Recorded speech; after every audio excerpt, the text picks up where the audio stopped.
Hey everyone, it's Thursday, and that means that I'm on Twitter answering your questions. If you use the hashtag KatieFAQ, or at the beginning of your direct message to me, you said hashtag KatieFAQ, my question is blah, blah, blah. I've read through them, and I'm going to answer them for you right now. And I have some really good questions today, and I'm actually excited. So without further ado, my first question is, what is the difference between a psychotherapist and a psychologist? And something that I'm learning the more that I do this, the more I put out videos, as therapists and as professionals in the mental health field, we use a lot of terms that you don't understand because we never tell you what they mean. Now, a psychotherapist is really a therapist. Some people call themselves psychotherapists. I personally don't, but I could. That would technically fall under what my degree and what my licensing is. So a psychotherapist is just a therapist. That means that they have their master's degree, that they've gathered their hours, they've passed their exams, and each year they continue to get their education hours to hold their license. A psychologist is someone who went to a 4-year for graduate school instead of 2. They went to 4 years, and they actually got their PhD in psychology. And so they're a psychologist, and they have a different licensing, kind of the same process, but they're not a licensed marriage and family therapist or a licensed social worker. They're a licensed psychologist. A lot of times the difference between a psychologist and a therapist is psychologists can do a lot of research, and they can primarily find themselves in a lab or running different studies and stuff like that. They end up doing a lot of that, and they can also do a lot of testing, which therapists can do as well, but some psychologists will specialize in doing that. So yeah, that's the difference. I hope that helps and makes sense. And another term we use, obviously, a psychiatrist is a medical doctor. They've gone to medical school. They prescribe medication. Psychologists and psychotherapists, we don't prescribe. We shouldn't even comment and tell you what we think about medications that you should be on because we're not doctors, okay? And that always bothers me when people do that. Okay, question number 2. I've been seeing my therapist for 8 months. How do I tell her about my eating disorder, and will she be mad? First of all, she won't be mad. As a therapist, it's not that kind of a relationship. I don't get angry at my clients for saying things or not saying things. I don't get angry at them for canceling an appointment. It's not the relationship that I have with my clients.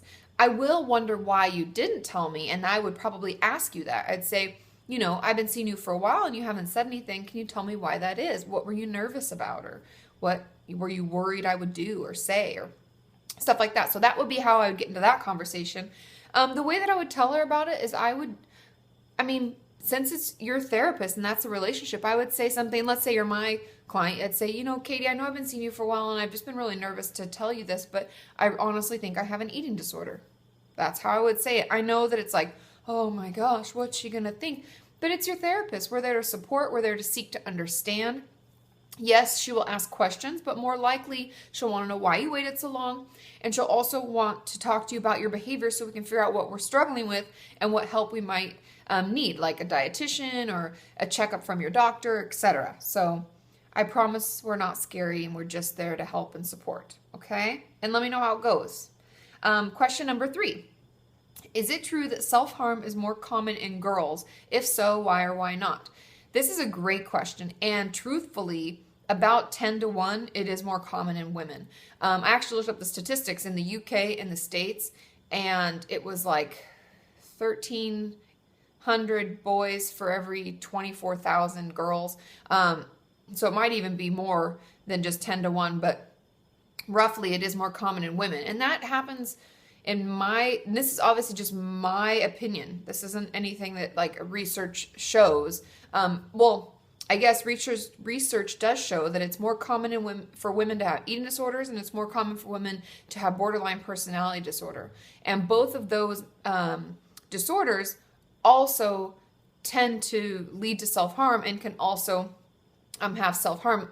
For many of you know, I did my borderline personality disorder video, and another, I don't even know what you'd call it, but a part of BPD can be self-harm. And I wanted self-harm to be its own diagnosis because it doesn't always come with that, but it's still just under BPD. So because more women suffer from BPD as well as eating disorders, and self-harm tends to happen with a higher rate with people with those that struggle with those disorders, then our rates will be higher.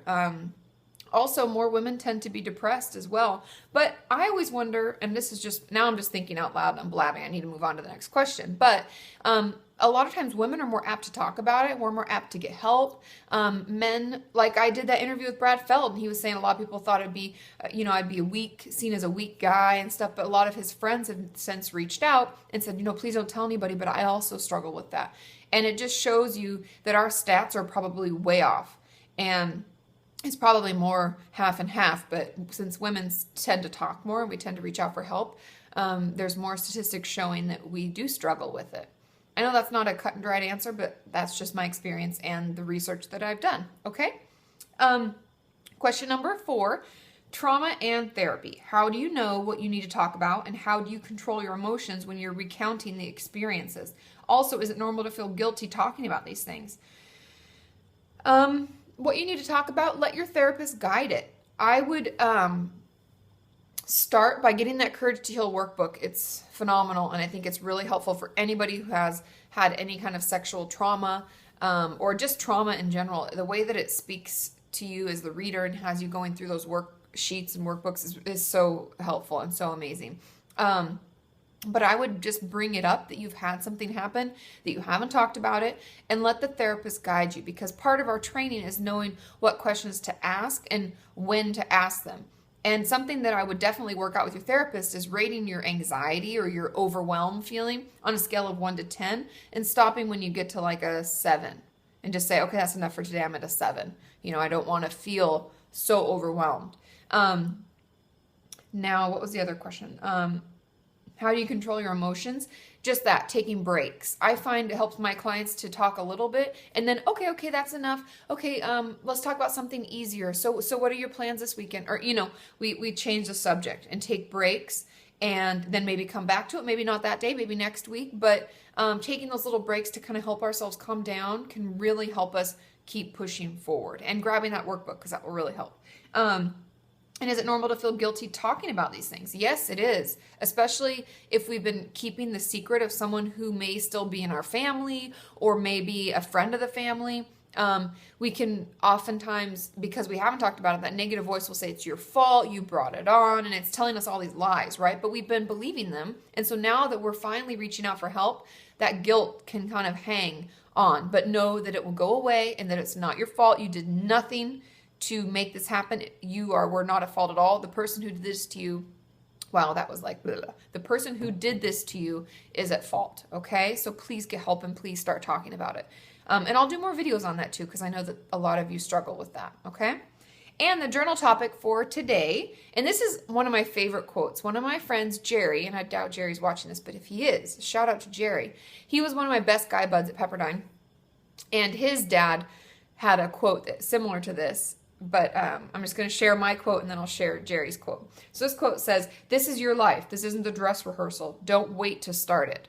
So that pretty much is like, don't wait to start your life. What are you waiting for? This isn't the dress rehearsal. It's happening right now. Today is almost already gone.